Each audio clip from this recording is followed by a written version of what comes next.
Welcome to this week's edition of Brighter Rays, and we're looking at Genesis 21, 1 through 21, and this session is called The Promised Laughter. Now, we've made it to Genesis chapter 21. Aren't you glad about that? I mean, the last couple of chapters of Genesis have been really tough to read through. There's some stuff that we don't like. There's graphic portrayals of the depravity of man, and that can be overwhelming. Remember that Shem, Noah's son, is still alive somewhere in the Middle East. He has witnessed his descendants, and those of his brothers descend into wickedness. Like the world before the flood, evil had filled the world, and like the flood, God demonstrated that He will not tolerate sin in the heart of man forever. The destruction of Sodom would stand as a monument to the sinfulness of man and God's perfect justice. The warning has been issued, right? God has warned. He has given us several warnings, and so mankind is without excuse now. We also saw the effects of sin upon a righteous man that has chosen to stray from the path. Like Christian in Pilgrim's Progress, Lot has often taken a path that he ought not to take. When the right path looked hard and steep and rocky, Lot chose the wrong path because it looked smooth and easy. His choices would not only affect him, but also his entire family and his family line after that.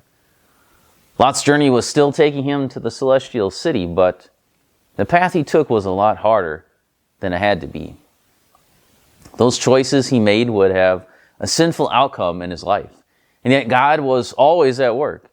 God would often use the children of Lot to punish the children of Abraham. He did that quite often. And yet God would bring some of those children that came from that horrible sin to be used in the genealogy of Jesus Christ. God's eternal plan contained the sinful, rebellious acts of man.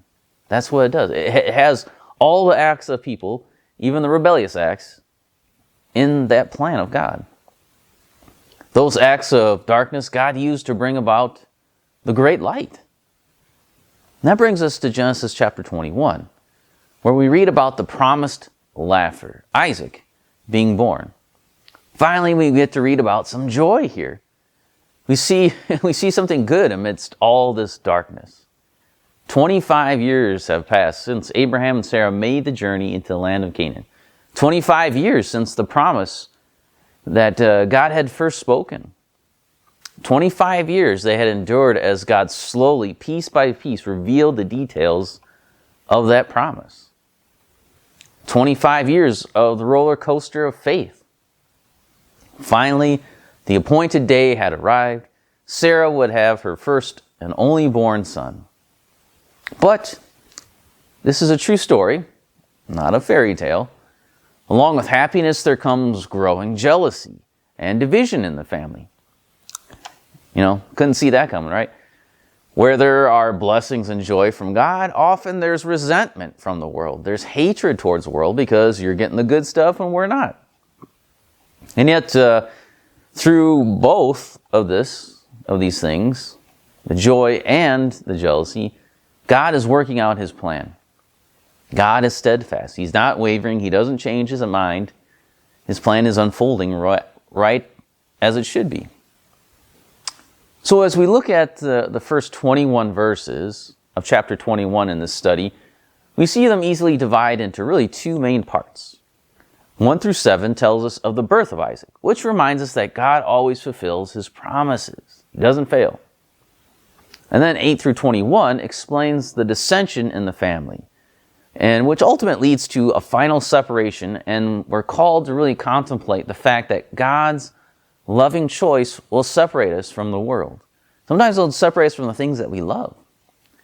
But those are not the things that we ought to love. And so that's what we'll see in this study, in this beginning of chapter 21 here. Some good stuff, some bad stuff, but we're finally moving on. Abraham's growing in his faith, and it should encourage us.